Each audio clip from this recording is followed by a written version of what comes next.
Bonsoir, bien cette chaîne, soyez richement bénis dans le nom de notre Seigneur, qui vous comble de toutes ses grâces. Aujourd'hui, nous sommes le 14 avril 2021 et c'est beaucoup de joie, aussi je dirais de tristesse quand même, que je viens partager ce message avec vous. Le titre sera intitulé « Le poids de la trahison ». Oui, mes frères sur en Christ, il y a beaucoup d'entre nous qui passent parfois par des moments difficiles, où ils ont été trahis par des êtres aimés. Et ces personnes qui ont été trahies, parfois se sentent désemparées et ne savent pas où donner la tête. Surtout quand les personnes qui les ont trahies sont des personnes à qui elles faisaient confiance. Et c'est sûr que c'est pas toujours évident de gérer la situation. Mais nous devons vraiment nous ressaisir et ne pas marcher sans la chair, mais sans l'esprit. Parce que la chair va crier vengeance. La chair aura tendance à vouloir s'enraciner dans l'amertume, dans le ressentiment, dans la frustration, dans beaucoup de choses. Mais nous devons demander une grâce spéciale au Seigneur afin d'être au-dessus de cela. Car le Seigneur Jésus de Nazareth a été trahi par un de ses disciples. Nous avons tous Judas Iscariote. C'est lui qui l'a trahi et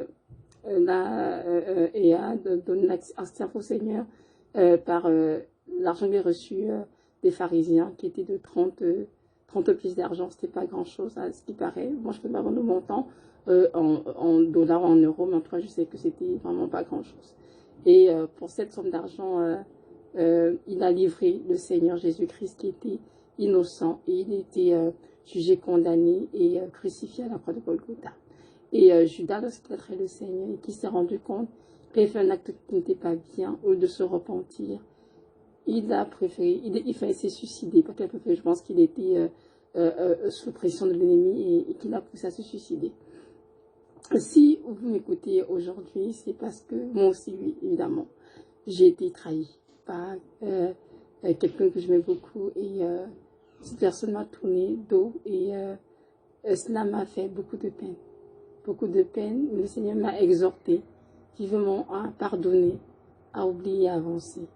Et j'ai compris en fait, dans mon cas à moi, que c'est important, mes frères en Christ, de ne jamais s'appuyer sur l'homme. C'est ça que la parole, hein. Malheur à celui qui se confie en l'homme. Nous devons vraiment prendre notre Seigneur Jésus-Christ comme notre tout, notre Père, notre Seigneur, notre ami, notre confident, et apprendre vraiment à tout lui confier et ne pas nous appuyer sur les hommes. Très souvent, nous nous appuyons sur des hommes qui sont faits de chair et de sang comme nous, et qui peuvent aussi tomber ou bien être sujets à faire des choses qui nous déplaisent. Mais l'unique être qui ne peut nous décevoir, à qui il faut nous confier en toute quiétude, c'est notre Seigneur Jésus-Christ de Nazareth. Et dans mon cas à moi, le Seigneur avait mis cela afin de me révéler que la personne, c'est sûr, mais aussi de me détacher de la personne pour que je puisse m'attacher au Seigneur. Vous savez, parfois dans nos vies, nous traînons avec nous, malgré nous, des idoles, ça s'en rend compte. Hein. On aime trop telle personne, que ce soit la maman, que ce soit papa, ou bien une soeur, ou un frère, ou même son mari, ou son épouse. Donc on a tendance à prendre ces personnes comme des idoles, mais on ne sait pas que ce sont des idoles. Excusez-moi, pour une petite arrêt, mon fils était là. Donc voilà, je disais tout à l'heure que la bonne attitude, en fait, c'est vraiment de pardonner. De pardonner et vraiment d'avancer. Non, là, je me suis trompée. Non, je reviens à mon point. Non, je disais tout à l'heure, oui, que dans mon cas, moi, en fait, c'était que c'était important que je me détache de certaines personnes pour m'attacher à lui. Et dans la communauté, malgré nous des idoles, hein, sans nous en rendre compte, les gens sur lesquels on s'appuie beaucoup, on se confie trop en eux, on leur dit tout, on les prend en fait, comment dirais-je, comme des mini-dieux sans s'en rendre compte. Et on oublie parfois de nous appuyer sur notre Seigneur, qui est notre soutien, notre tout. Et lorsqu'on est trahi, souvent, notre Seigneur permet cela pour nous détacher de ces personnes en qui on se confie et pour nous attacher au Seigneur. En tout cas, c'était mon expérience à moi. Le Seigneur a mis cette trahison pour que je me rende compte que j'ai mis cette personne dans ma vie piédestale et que je n'aurais pas dû et que cette personne, en fait, même sans que je le sache, malgré moi, volé quelque part face de Dieu.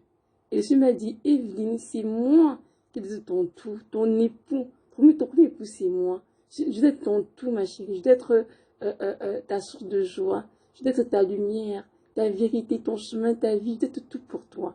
Je dois être tout celui en qui tu as te confier. Celui avec qui tu as même fait tes blagues. Tu as fait tout avec moi parce que je suis ton Dieu et je suis tout le temps avec toi. Et je rends grâce à Dieu parce que depuis que c'est assez produit, ça fait quelques années déjà, et le Seigneur m'a détaché tranquillement de cette personne et il continue de faire ainsi en côté, je pense, pour que je puisse m'attacher uniquement à lui.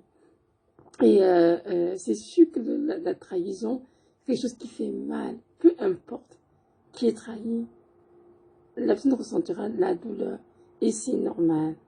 Pourquoi est-ce que son nez sent aussi triste, abattu parce qu'on est trahi? Je vous dis pourquoi, parce que le roi David aussi a expérimenté cela, le roi David.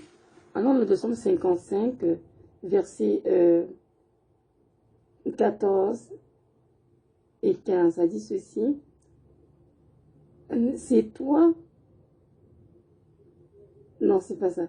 Verset 13 à 15, excusez-moi. Donc, psaume 55, verset 13 à 15, ça dit ceci. Ce n'est pas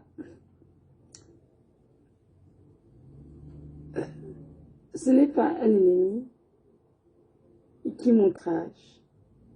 Je supporterai. Ce n'est pas mon adversaire qui se lève contre moi. Je me cacherai devant lui. C'est toi que j'estimais mon égal. Toi, mon confident et mon ami. Ensemble, nous vivions dans une douce intimité. Nous allions avec la foule à la maison de Dieu. Amen. Donc, ce roi David a aussi expérimenté la trahison. Il dit dans ce texte que ce n'est pas un adversaire qui est contre lui. Ce n'est pas si grave. Mais ce qui lui fait mal, c'est quelqu'un qui l'a trahi. C'était son ami, son confident, avec qui il partageait beaucoup de secrets. Et c'est lui qui l'a trahi. D'où sa grande douleur. Je sais qu'il y a beaucoup d'entre vous qui ont vécu cela. Mais j'aimerais vous dire aujourd'hui que le secret de doter de protection dans nos épaules, c'est de pardonner. Demander la grâce au Seigneur de guérir notre cœur et d'oublier d'avancer. Parce que ceux qui nous ont trahis, parfois, ils l'ont fait volontairement, parfois c'est juste que c'est l'ennemi qui les utilise en fait pour nous accabler de tristesse. Et ils étaient peut-être vulnérables, ils sont tombés sur le pied de Satan. Donc j'aimerais nous encourager à pardonner à ces personnes, à prier même pour ces personnes, afin qu'elles se relèvent elles-mêmes, qu'elles se repentent de leur voie et qu'elles reviennent au Seigneur. Vous savez, lorsque Judas a trahi le Seigneur de Nazareth, il a demandé pardon. Lorsqu'il a su que ce qu'il avait fait avait été mal, il est parti se suicider. Moi, je crois sincèrement que si Judas s'était repenti, demandé pardon au Seigneur, Jésus-Christ, mais à la croix, il aurait pardonné.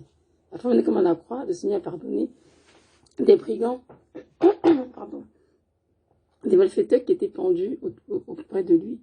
Donc, ça veut dire que le Seigneur Jésus-Christ pardonne tous ceux qui se repentent, peu importe ce qu'on a commis comme acte. Donc, nous, ces enfants, nous devons aussi pardonner à ceux qui nous ont fait de la peine. Peu importe le crime, peu importe l'acte commis envers nous, nous devons pardonner, oublier et avancer. Vous savez, ceux qui m'ont trahi, il y a des fois que je pense à ces personnes, je pense juste à ce qu'on a eu de bien ensemble comme moment, et puis je m'arrête là. Le reste, c'est comme Seigneur, c'est vraiment du passé, c'est arrivé, mais c'est terminé, je veux avancer. Parce qu'un cœur qui est pardonné, c'est un cœur qui est sujet à développer la rancune, l'amertume, le ressentiment, et même un esprit de vengeance. Et ce sont des poisons, évidemment, pour notre cœur. Ce n'est pas bien, toutes ces choses que nous citons. Donc, c'est important de dire renoncer, demander plutôt la guérison et la grâce à Dieu de pardonner et d'oublier. N'oublions pas que le Seigneur est aussi celui qui pardonne toutes nos iniquités, qui guérit toutes nos maladies, dont il s'attend à ce que nous, si notre tour, nous puissions pardonner ceux qui nous ont offensés. Amen. D'ailleurs, la prière de notre Père le dit, hein, pardonne-nous comme nous pardonnons aussi à ceux qui nous ont offensés. Amen. Donc, nous devons vraiment exercer le ministère de miséricorde et beaucoup de joie et beaucoup de compassion, bien sûr, et vraiment relâcher ceux qui nous ont fait de la peine. Donc, c'est ça, dans mon frère, ma soeur, je prie aujourd'hui que le Seigneur ôte de tes épaules le poids de la trahison, donne la grâce de pardonner la personne qui t'a trahi, donne la grâce vraiment, comment dirais-je, de guérir ton cœur, de l'attendrir et vraiment d'y répandre des fleuves de guérison dans ton cœur. Soyez richement béni et sachez notre Dieu est toujours sur son trône. Et parce qu'il est sur son trône, tout va bien pour nous. Tout va bien pour toi, tout va bien pour moi, parce que nous savons qu'il est toujours avec nous et que jamais il ne nous abandonnera. Donc voilà, soyez richement bénis et notre Dieu de gloire vous comble de toutes ses grâces. Shalom.